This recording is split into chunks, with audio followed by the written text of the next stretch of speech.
Hey, what's up guys? So time to test out the new Valentine 1 Gen 2, specifically its long-range radar detector performance and to see how it stacks up to the competition. So first things first, I hope you guys are doing all right with the whole coronavirus self-quarantining thing that's going on. I know it's a little bit crazy. I was supposed to actually be out road tripping right now with the V1 Gen 2 cross-country, but that got canceled, which I guess on a positive note means we have more time here to just kind of hang out and talk about radar detectors. So with that said, let's go ahead and dive into the test results here with the new V1 Gen 2. Now, we're going to be comparing it to the original Valentine 1 Gen 1 to see how much more range the new Gen 2 is going to be getting. We're also going to be comparing it to the current reigning long-distance champ, the Uniden R7. We're going to compare it to Escort's top radar detector with arrows, the Max 360C, as well as Escort's advertised long-range radar detector, the Redline EX. Now, I'm kind of nostalgic for, V1 versus Redline shootouts, and so it's nice to see kind of an updated version with the V1 Gen 2 versus the Redline EX. And then finally, because the V1 Gen 2's blind spot filtering is quite good, we're also going to be comparing it to the Radenso Pro M, which also features really good blind spot filtering. And then as far as the different radar guns that we're using, on 33.8, we're going to be testing with the MPH-B3. On 34.7, we've got the Stalker 2. And then on 35.5, we're going to be testing with the Detector Genesis 2. And then for K-band, we're also going to be using the Genesis 2. Now, one of the things that I did during this test is I actually moved around the radar guns to different positions and moved the radar car a little bit to kind of change how things looked in the course. I'll go into more information about that in the video, but that's something to keep in mind because that is going to be important. Now, as far as the test course, we're back at the Red Barn test course. It's about a half-mile long test course with a couple bends and curves in the road, as well as some trees and foliage blocking the signal. And then for the radar detectors that I tested here on this course, they're all run with X-band turned off, K and KA on. They're segmented 258 as appropriate for the different detectors when it improves performance. MRCD and MRCT is disabled. And then for the KA band filters, I had them disabled on the V1 Gen 1, the R7, and the Redline EX. The new V1 Gen 2 and the Max 360C have KA filters that are actually built in that you can't disable. And then for the Radenso Pro M, I actually left the KA band filter turned on. I meant to actually turn it off. I forgot to turn it off for the test. So I left the filter turned on, which is going to negatively impact performance. But the reason that I run that filter on day to day is to help filter out some false alerts. And so for this test with the Pro M, I guess we have the detectors kind of configured in a more real world configuration as far as how I'd actually use the detectors in practice, as opposed to maybe optimizing all the detectors to perform the best in testing. That's actually what I did last year, so I'm going to be referencing last year's test specifically for the Pro M when I ran it with the KA filter turned off, because this year we ran it kind of by accident with the KA filter turned on, which winds up having a more, I guess, realistic test, because that's how I actually use the detectors. And so with that said, let's go ahead and actually start diving into the test results. Now, starting off with 33.8, at the bottom of the screen here, here's a look at all the different test runs and the detection distances for all the different detectors. To make it a little bit easier to read, here's a look at all the information in a graphical chart form. You'll see at the top we have the Uniden R7, which was the best performing detector on 33.8, followed by the V1 Gen 2, and then all of the other detectors kind of clustered together. To make it a little easier to read, here's a look at all the results actually averaged together. So again, as you can see, most of the detectors all alerted right around the same spot, around the red barn, and the V1 Gen 2 alerted a little bit before the red barn, and then the R7 alerted earlier still. So on 33.8, it looks like the R7 is still managing to hold its crown, followed closely by the V1 Gen 2, which is now actually able to beat all the other detectors. It's not a huge amount. It is still pretty close, to be fair, but we do have a little bit more sensitivity here on the V1 Gen 2 on 33.8. Now, when I was testing here on 33.8, I was testing with the B3, and I had the antenna kind of pointed off to the left a little bit to try and reduce detection range, downrange, kind of similar to what the guys down in Texas do. That does actually reduce the distance that the radar gun is able to acquire the speed. The kill zone was around 200 feet or so, and doing this, it did prevent the radar gun from being able to actually clock cars directly in front of the vehicle, but that was something that I tried. I wanted to do kind of something else to create a little bit more separation in the test so we could actually see more of the differences in the detectors. It's, of course, great to know that in many situations, a lot of detectors will alert almost in the same spot when the signal suddenly gets really strong and boom, they all alert. But I wanted to kind of highlight some more of the differences between the detectors. And so what I did is after the 33.8 testing, I actually moved the radar car a little bit farther forward and I pointed the antenna to the right more, kind of more downrange, and had a lot of the signal actually being blocked by some of the bushes and the foliage in front of me. It's no secret that if you have something between the radar gun and the radar detector, it kind of blocks and absorbs some of the signal. So I was doing that. And so that actually helped kind of create a little bit more separation in the results. So with that said, now let's move on to the results starting with 34.7. Here's a look at all the data and the raw results here on 34.7. And now here's a look at how everything looks here in visual form. As you can see right at the top here, we have both the V1 Gen 2 and the Uniden R7, both of which are all alerting ahead of everything else and almost in the exact same spot. There was one R7 detection that was a little bit shorter than the other two, and I think that actually had to do with traffic. There was a little bit of light traffic on the road, and from time to time a car can affect the detection range positively or negatively. It's one of the reasons why I do multiple runs and try to average everything out, you know. But we did have one shorter run here on the R7, but nevertheless, it looks like for the most part here, these two are both very solid detectors when it comes to 34.7 detection. The Redline EX and the V1 Gen 1 both managed one longer detection and two shorter detections. The one longer detection wasn't quite in R7 or V1 Gen 2 territory, but it was longer than all of the other detectors. And then I guess if we average everything out, you'll notice that Redline EX and V1 Gen 1 did a little bit better than the Max 360C and the Radenso Pro M. Now, something I wanted to point out real quick about the Radenso Pro M, last year when I tested it here on this course, on 34.7, it actually managed to outperform the V1 Gen 1 and the Max 360C. This year, it actually performed a little bit worse, and I think that has to do with the fact that I had the Ka band filter enabled as opposed to last year when I had the filter disabled. And so that, I think, is why the performance is a little bit lower than what we were expecting. I wish in retrospect I'd actually tried testing it with the filter enabled or disabled. I just honestly forgot to change it. But I guess we get to see kind of how that filter affects things. So a cool data point here. Next time I go back to the test course, maybe when I test the Radenso Thea against everything else, I can do the test, with the filters enabled and disabled, and we can test a little bit more. But that's how things stand here with the Ka band filter enabled on the Pro M. Now, speaking of Ka filters for Ka falses, the V1 Gen 2, it performed great here on 34.7, but it's also the detector that I see the most amount of Ka falses on, and unlike the Gen 1, there is no selectable Ka filter that you can enable or disable. I wish there was the option to get a little bit more Ka filtering, but that's not an option here on the V1 Gen 2. Anyway, next, let's move on to 35.5, which is traditionally one of the most difficult frequencies to detect. Here's a look at all the results for where all the detectors alerted. You'll see the V1 Gen 2 and the R7 are right at the top, and to make it a little bit easier to visualize, here's a look at all the data presented visually. As you can see on 35.5, this is really interesting. The V1 Gen 2 managed to outperform the R7 on every single run. Even its shortest detection was longer than any of the R7's detections. So the V1 Gen 2 looks like it is very strong here on 35.5, which is actually really similar to what the Texas Countermeasure Testing Group saw in their test. So it's good to see some similarity here in the results. Then moving on down the list, if we look at the V1 Gen 1, the Redline EX, and the Max 360C, all of those detectors managed one or two longer detections. Again, not as long as the R7 or the V1 Gen 2,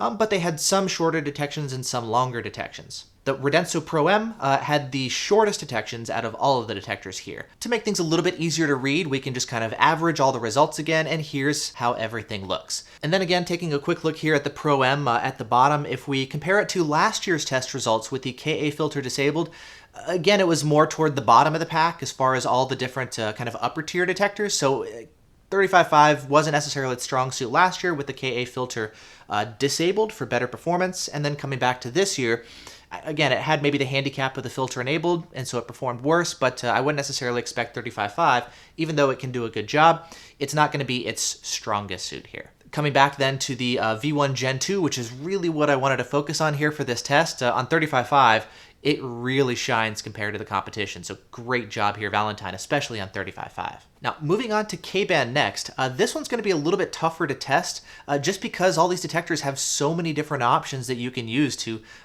maybe be more aggressive with the filtering to cut out false alerts, which may be at the expense of range, or you can make the detector perform better and give you longer range, but you'll get more false alerts. So it's always a question of balance, right? Now, the way that I wanted to test this, I wanted to try a couple different settings for all these detectors just to see how they compare, and because we had a lot more options to do, I've cut it down to only 2 runs per detector instead of 3. But what I was actually testing here for this one is I wanted to try the V1 Gen 2 with the different logic modes to see how that actually affects range. And I also tested with the K-verifier, kind of their blind spot filter turned on or off. For the R7, I wanted to try a variety of different settings. So, maybe maximum sensitivity or progressively dialing back K-band sensitivity and enabling some of the filters and just kind of seeing how those match up. We're also going to be taking a look at with the escort detectors, maybe auto mode versus highway and TSR on or off. With the Radenso, we're going to be, again, doing things like highway versus auto city and maybe slightly dialing back the K-band sensitivity to the general recommendation that it comes with out of the box. And so with that said, let's go ahead and start diving into all the results. And as you can see, there's quite a bit of data and test results. So let's go ahead and take a look at how everything landed. Now, the longest detections on K-band came with the R7 running at full sensitivity, so highway mode and TSF turned off. Then, pretty surprisingly, the next best performer was the Valentine 1 Gen 2 with the K-verifier turned off and in all bogeys mode. Now, the K-verifier, that's what you need for blind spot filtering and false alert filtering. If you turn it off, you are going to be getting better range, but you're going to be getting a ton of false alerts. It's not really usable to run the detector in this mode, but for testing purposes, I was curious. So with the R7, we did have the K-band filter turned on. For the V1 Gen 2, I had the K-band filter turned off. It performed a little bit worse and wouldn't really be usable in practice, but was kind of interesting to see nonetheless. Now, I know there's a lot to look at here, so let's take a look next at the average test results. Moving on down the list, we've got the R7 turned down to only 60% sensitivity on K-band, and then TSF, the traffic sensor filter, turned on. Next, turning the K-verifier back on for the blind spot filtering. The next runs are going to be the detector in logic mode and all bogeys mode. Now, these two should actually perform the same, and I'll talk about that in a bit here.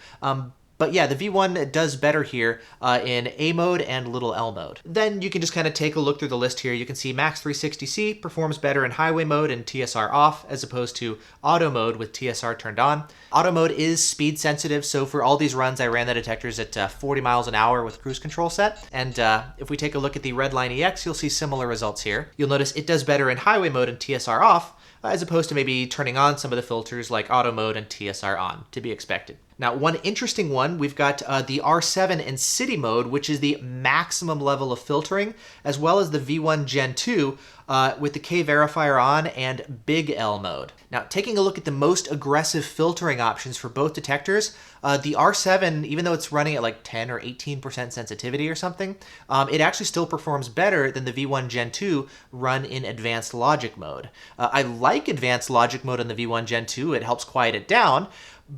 But it seems like a big part of that is, yes, it definitely does cut down on range. So something interesting to take a look at. And then for the Radenso Pro M, in order for it to be able to filter out Hondas and Acuras without relying on features like K-block like the Unidens do, you have to run it on TS rejection high. That's pretty much the only way that I run the Radenso. I mean, one of the main reasons you would get that detector in the first place is for the BSM filtering, so I only tested it on TSR high. You can back it down to low or turn it off altogether, but then you start getting more false alarms. And so for the Pro M, I only tested it with TS rejection set to high. Now, on highway mode, it performed better than if you maybe back it down a little bit, the K-band sensitivity with auto city mode set to K2, which is the recommended default option here for the Pro M. Now, taking a closer look at just the V1 Gen 2 itself, let's take a look at how the different logic modes and filtering modes more specifically affect just this detector. As I mentioned before, you can see the best performing version of the V1 is when we have the K-verifier turned off and it's set to all bogeys mode. Again, that's not really a practically useful way to run the detector because it's going to be falsing constantly. It makes the detector pretty useless if you turn off the K-band filter.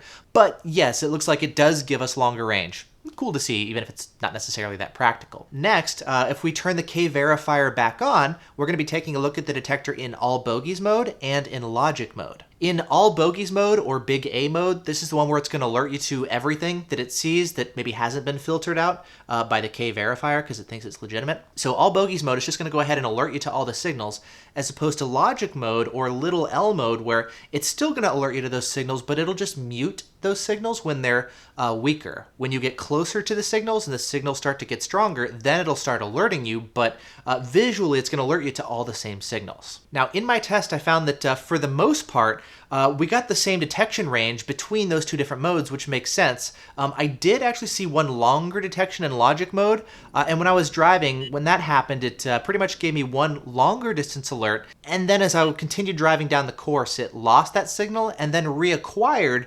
where it detected it the first time and where it alerted in all bogeys mode. This kind of stuff can happen. Again, traffic can impact results here and there a little bit, and so I'd like to always do multiple runs and just kind of take a look at the big picture. But for the sake of discussion, if we were to maybe ignore that initial longer distance detection that, yes, it did detect, if we were to look at where it reacquired and held on, it actually alerted in the same spot as where it alerted with the first detection, and again, all bogeys mode. And that's kind of more of what we were expecting.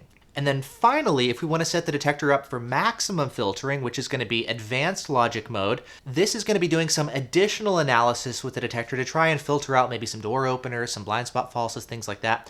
And it's also going to be completely filtering out any weak signals. Once the signals start to get stronger, then it will both visually and audibly alert you, but it is going to be completely silent and not alert you to any weak signals. And because of that, yes, we're going to see a detection range drop, and we do see that here reflected in the results. And so if you're looking for maximum performance, big L is maybe not the way to go. Maybe stick to all bogeys or logic mode, but if you want the maximum level of filtering and you're okay with less range, maybe advanced logic or big L is going to be the way to go. So then to kind of sum everything up here with the V1 Gen 2, it looks like, yeah, this is a top-notch detector, especially here on Ka band. It is a strong performer across the board, whether it's 33.8, 34.7, or 35.5.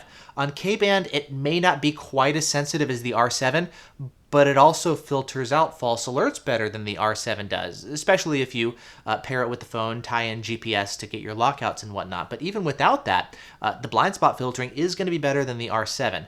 I did a whole video recently comparing the R7 versus the V1 Gen 2, and you can click the button on screen to watch that video if you like. But it looks like with the V1 Gen 2, yes, this is now a very solid performer, especially on Ka band and on K band if you have the detector maybe set to all bogeys or, better yet, logic mode. So anyway, I am pretty impressed here with the performance of the V1 Gen 2. It performs right there head to head. It's the first one that really gives the R7 a good run for its money, trading shots back and forth with it, even outperforming it on 35.5, a little bit behind on 33.8, but still very strong showing. The V1 Gen 2 managed to outperform the Redline EX, so that was an interesting one to see the tables actually turn in the V1 versus Redline shootout. And it looks like the V1 Gen 2 can outperform the Escort Max 360C as well, so that is pretty interesting. So yeah, this new V1 definitely has my interest peaked. I plan on doing some more videos talking about the detector. We'll go over setup and programming and using your phone and pros and cons and how to do all that. So yeah, thanks so much for watching. If you guys are also at home here with coronavirus, well, not with coronavirus, knock on wood, but if you're at home quarantined and just hanging out watching YouTube videos, stay tuned. We've got a lot more to talk about here with the V1. More to test with it, more to learn, and more to share with you guys. So again, good job, Mike, with creating, Mike V, your new V1 Gen 2. This is a very strong performer. So yeah, another fun detector to play with. Thanks so much for watching. Hope you guys are doing well, and I'll see you in the next video.